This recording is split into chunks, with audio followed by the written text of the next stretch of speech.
Hello everyone, I'm JG and welcome back to Music Forever. Today I'm bringing you guys a brand new track review segment where I can talk about several recently released songs that I happen to hear and have some opinions on. Pretty much just talking about how I felt about them. Overall, everything in this video is just my own personal opinion, so if you happen to disagree or anything like that, it's perfectly fine. With all that said, let's get started with the first track I want to talk about here today, this new track from Baroness, Borderlines. Now, I was pretty excited to hear this track considering I like Baroness quite a bit and I'm pretty hyped for this new album of theirs since it's going to be coming up soon. And this track here I think is a pretty good first taste of what we're going to be getting here on this project, hopefully, because I think this is overall a pretty great track. This track has quite a lot packed into it. At around 6 minutes or so in length, it manages to do quite a lot with its runtime. And I like how the band really just goes all out with a lot of what they're doing here on this song. For a first taste of this upcoming album, it really does showcase a lot of, hopefully, what we're going to be getting more of on that album. I like the very catchy moments on this track from the hook of the song. And I also like how that's not the only thing to this song. I know lots of bands like to put out really catchy, really sticky first singles to albums. And to some extent, Baroness have done that here with this song, but there's so much more to this track as well. I like the more progressive, tinged, spacier, adventurous moments on this track as well. I like the instrumental passages that pop up on this thing quite a lot. I love the vocal performance on this thing as well. There's just so much to this song. I love how the track goes through several different phases, and there's just so much to this thing that even though it's just one teaser track, it feels like I've gotten a good idea of what this upcoming album hopefully will be. Overall, I think this is a pretty fantastic track, and it definitely has me pretty excited to hear this new album from these guys that's coming out later this year. Definitely recommend you check this one out if you're a fan of this band, or just a fan of metal music in general. Next up, we're going to talk about this new track from Possessed, No More Room in Hell.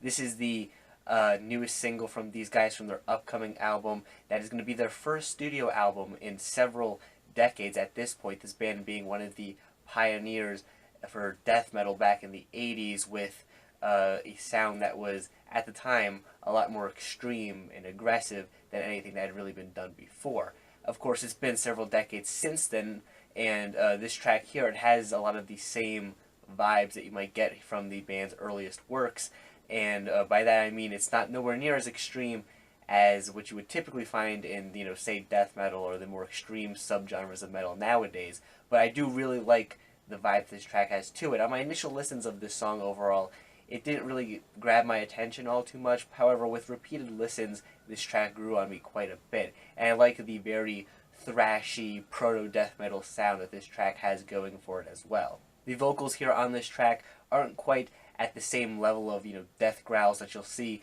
in most death metal nowadays, or even for the past several decades at this point, but they still have a very aggressive edge to them. They're definitely a bit more thrash-inspired, I feel, overall when it comes to their sound than death metal-inspired, but I still really like them. I like how catchy the hook on this track is as well. It's really standout, it's really infectious, and considering a lot of death metal and extreme metal in general doesn't typically do that, I do like it when it does end up happening. I like the very just over-the-top, kind of cheesy lyrics on this thing dealing with your typical themes of evil and hell and Satanism that you would expect from Possessed.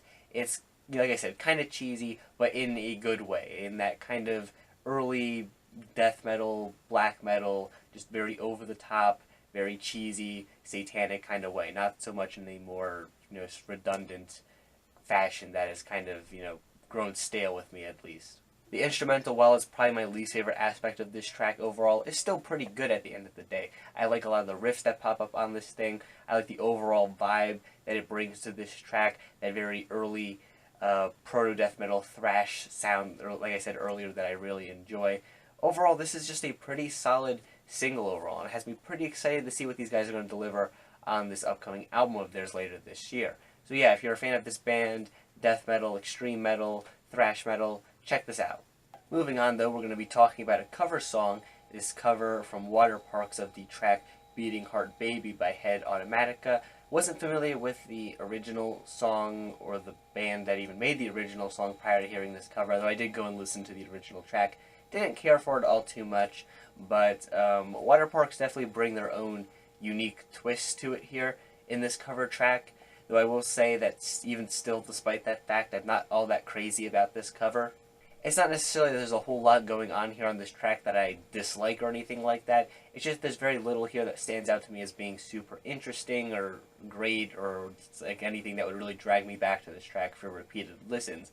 It's a track that's fine enough to like listen to in the background, but it really doesn't do all too much for me. The band's performance here on this track, I would say, is a lot more subdued than the original version of the song, but it's an interesting twist, like I said before, but it doesn't really do a whole lot to make the track more exciting to me overall. It still just feels kind of uninteresting. The instrumental to the track just doesn't have a whole lot going to it, I feel, that's really exciting or captivating. It's just kind of there and just kind of feels like background music for the most part. The vocal performance on this track is pretty fine overall. It sounds nice enough, but once again, the very subdued delivery of everything here on this track just leads to everything feeling kind of uninteresting and just kind of like background music to me personally.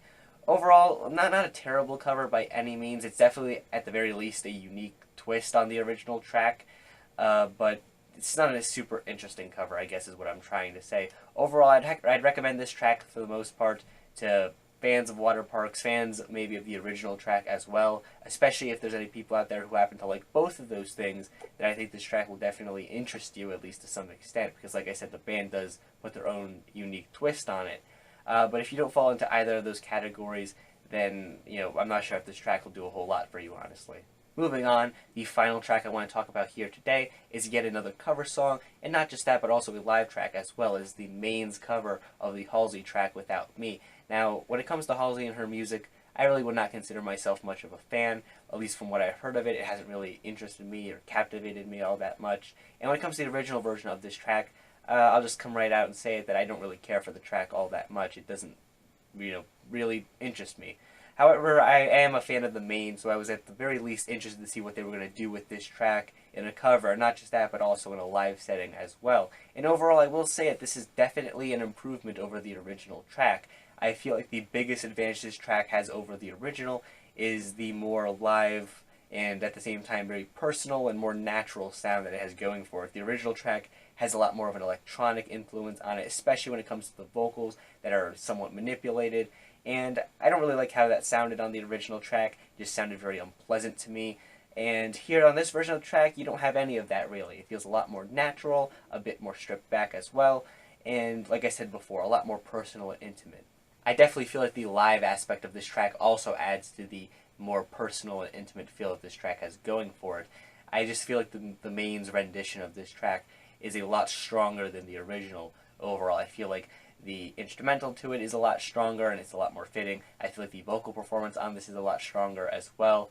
It just works a lot better in my opinion. However, I will still say that this isn't necessarily a track that I would say I'm crazy about at the end of the day. While it's certainly an improvement over the original track, just taking this on its own for what it is, I mean, it's a decent cover of a not very good song. And as a result of that, there's still some elements to it I don't really care for.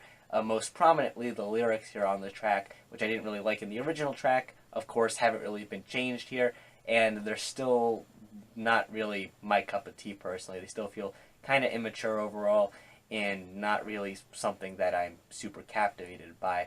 Yeah, the lyrics were definitely a low point for me here on the cover, though of course that is in part due to the original track having the same lyrics. So overall, I feel like this is a pretty decent cover. It's definitely an improvement over the original track, but I do still certainly feel like this isn't necessarily a song I'm going to return to for repeated listens later on, because while it is a decent cover, there's still elements to it I don't really care for all too much, and I just feel like there's a lot better tracks from this band that I could be listening to instead. For the most part, I'd recommend this track to, hardcore fans of the Maine, or fans of Halsey that also happen to have be fans of the Maine as well.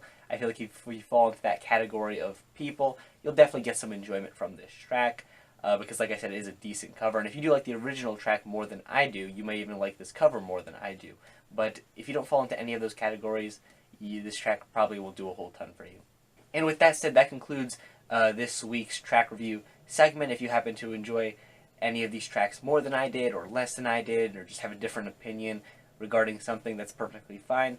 like I said before, this is all just my personal opinion. If you happen to have one different, feel free to leave it in the comment section down below. And while you're down there, make sure you leave a like on the video and subscribe to the channel for more music-related content. Things like album reviews, track reviews, things of that sort. If you happen to like that kind of content, make sure you subscribe. Thank you for watching once again, and stay golden.